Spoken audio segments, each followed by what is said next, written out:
Yang bisa saya tarik kesimpulan, Cak Nur, selama orang itu menutup hati dan pikiran, hidayah itu susah.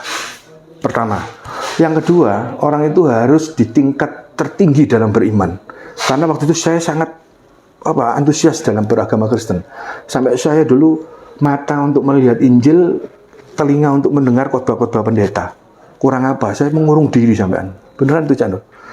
Intinya saya ingin menguatkan iman saya. Nah, orang harus seperti itu. Ini yang kedua, salah satu. Orang harus seperti itu, bisa mendapat hidayah orang yang seperti ini. Jadi orang yang sangat, makanya saya nggak heran sama sekali kalau ada pendeta, romo, pastor masuk Islam. Karena dia tingkat keimannya sudah tinggi. Orang yang seperti itu mudah mendapat hidayah malahan. Ketahuilah bahwa orang yang sudah masuk Islam itu kalau ditukar dengan harta benda dunia ini dan seisinya tidak cukup. Sekali lagi, iman Islam itu kalau ditukar dengan harta benda dunia dan isinya tidak akan cukup. Betapa mulia dan berharganya umat Islam menjadi umat Islam. Dan bersyukurlah saudara-saudara saya yang sudah Islam mulai kecil. Dari lahir ya. Jadi lahir. Pertahankan iman Islam jenengan-jenengan sampai ajal menjemput.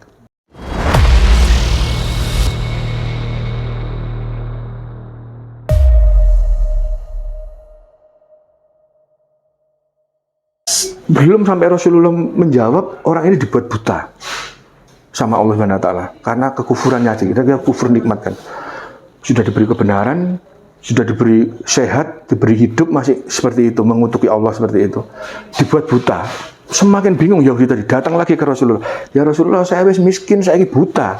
Kok ini ujianku tambahan? Turunlah ayat itu. Saya membaca sebab nuzulnya seperti itu. Bahwa ada orang yang beriman itu seperti di tepi. Di tepi itu kan nggak di tengah, berarti di tepi itu nggak 100% imannya sebenarnya. Begitu untuk ujian, tantangan, rintangan, penderitaan, kesengsaraan, dia menoleh ke belakang, maksudnya menoleh ke belakang itu murtad, kembali ke agama. Dan Yahudi itu akhirnya kembali ke agama yang lama, gara-gara diuji seperti itu. Bahkan di Al-Quran juga dikatakan, jangan engkau mengharap surga sebelum engkau menderita, mendapat ujian, penderitaan, kesengsaraan seperti orang-orang sebelum engkau. Artinya seperti Nabi dan para Rasul. Rasulullah dan para nabi-nabi kan juga diuji seperti itu. Ya. Pada saat masuk Islam itu kan sepanjang perjalanan hidayah istilahnya ya, yang akhirnya memutuskan masuk Islam itu Pak di titik mana? Setelah saya paham tentang Islam. Setelah paham, berarti akumulasi keseluruhan ya? Betul. Akumulasi setelah mendengarkan semua kebenaran Islam. Betul. Setelah saya tahu tentang Islam, tahu tentang teladannya Rasulullah SAW, tentang semua tentang Islam, baru saya memutuskan untuk masuk Islam. Masya Allah. Makanya saya jadi, ya mohon maaf, jadi kembali lagi, hidayah itu macam-macam memang, ada yang naluriah, ada yang panca indera, jadi nggak tahu saya kategori yang mana hidayah saya. Jadi hidayah itu memang ada yang bisa diberdasarkan ayat Al-Quran, dia masuk Islam, seperti Umar bin Khattab kan juga seperti itu. Berdasarkan ayat Al-Quran dia masuk Islam. Seperti Irene Handono juga gitu. Dia nggak sengaja baca Alkitab masuk Islam. Memang macam-macam hidayah. Ya, betul. Yang bisa saya tarik kesimpulan, Cak Nur, selama orang itu menutup hati dan pikiran, hidayah itu susah. Pertama. Yang kedua, orang itu harus di tingkat tertinggi dalam beriman. Karena waktu itu saya sangat antusias dalam beragama Kristen. Sampai saya dulu mata untuk melihat Injil, telinga untuk mendengar khotbah-khotbah pendeta. Kurang apa? Saya mengurung diri sampean. Beneran itu, Cak Nur. Intinya saya ingin menguatkan iman saya. Nah, orang harus seperti itu. Ini yang kedua, salah satu. Orang harus seperti itu, bisa mendapat hidayah orang yang seperti ini. Jadi orang yang sangat, makanya saya nggak heran sama sekali kalau ada pendeta, romo, pastor masuk Islam. Karena dia tingkat keimannya sudah tinggi. Orang yang seperti itu mudah mendapat hidayah malahan. Ya. Justru yang orang yang imannya biasa-biasa agak susah. Ya. Karena hidayah itu kan menyangkut kebenaran akan Allah ya. Betul. Kalau dia nggak memperdalam tentang itu, susah nanti hidayah itu akan masuk. Betul. Yang kedua, dan yang ketiga memang kita harus di samping membuka hati, membuka pikiran, kemudian bergaul. Jangan membatasi pergaulan. Sampai sekarang, Cak Nur, saya itu juga bergaul dengan teman-teman Islam manapun. Artinya dari golongan dan kelompok manapun. Karena saya juga nggak ingin menjadi Islam yang di kotak-kotak. Begitu juga, makanya Ini sedikit sih mungkin dari saya. Jadi pengetahuan itu beda dengan kepercayaan. Orang percaya itu beda dengan orang tahu. Seperti itulah perpecahan yang sekarang terjadi. Orang yang sudah tahu, mendapat pengetahuan, dia bisa mengesampingkan kepercayaan. Sehingga timbullah perpecahan di beberapa agama, termasuk di Islam. Angin itu tidak tampak. Kita kan tidak bisa melihat angin. Ini ilustrasi, Janur. Ya. Tapi kita bisa merasakan keberadaannya. Seperti itulah Allah. Kita nggak tahu, tapi kita percaya Allah ada. Tapi kita tahu keberadaan Allah. Dengan apa? Kebesaran Allah, mujizat Allah. Itu. Jadi konteks percaya dan tahu, kepercayaan dan pengetahuan itu beda. Tapi ini harusnya mendukung. Bukan saling.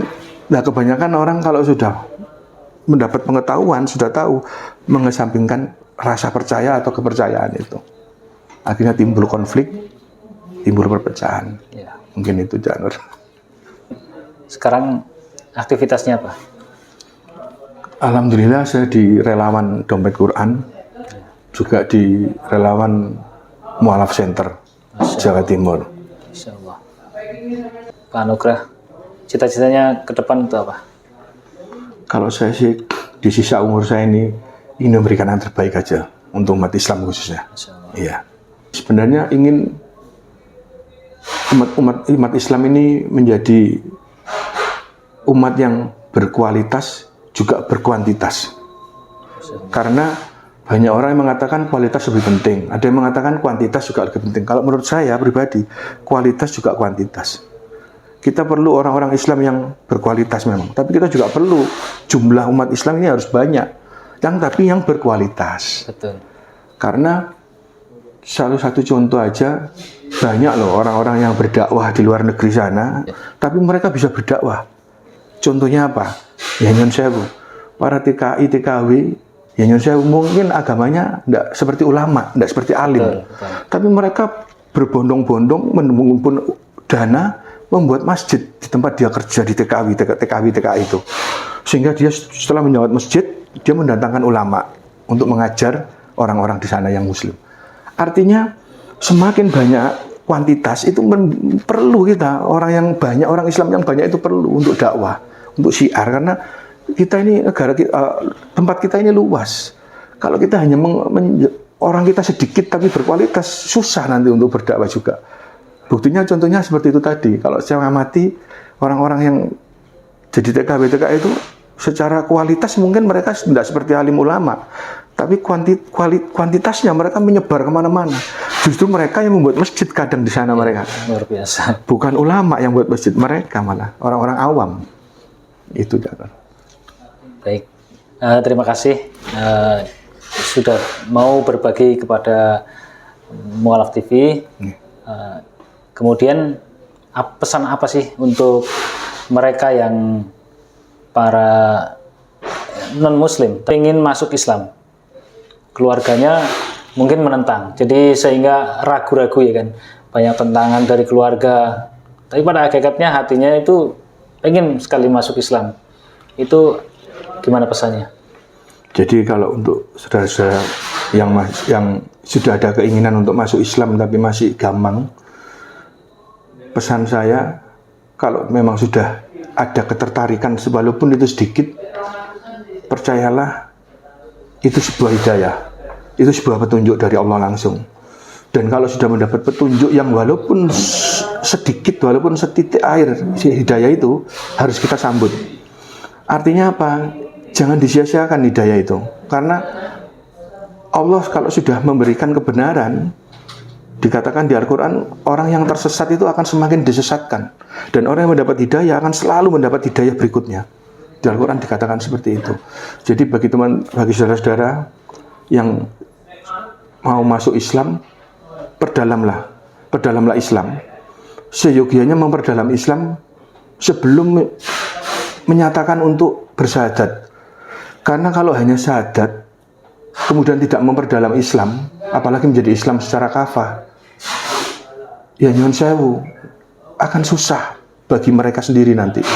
Karena terus terang, kalau kita sudah memutuskan untuk pindah dari agama satu ke agama yang lain, dari yang kegelapan menuju yang suatu kebenaran tentang terang, kita harus paham betul. Jangan sampai kita mengikuti nafsu, jangan sampai kita mengikuti apapun lah. Tapi kita harus betul-betul paham apa yang akan kita jalani nanti ke depan. Ya.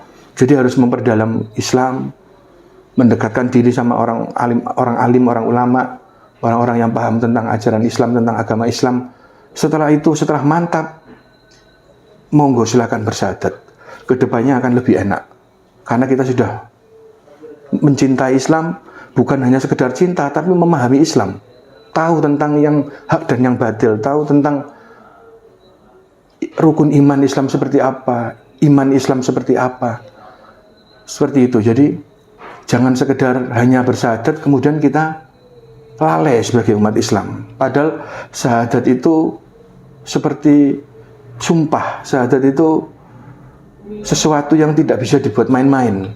Karena kita bersumpah di hadapan manusia, juga di hadapan Allah SWT. Dan sumpah itu dibawa sampai mati. Dan satu lagi, ketahuilah bahwa orang yang sudah masuk Islam itu kalau ditukar dengan harta benda dunia ini dan seisinya tidak cukup.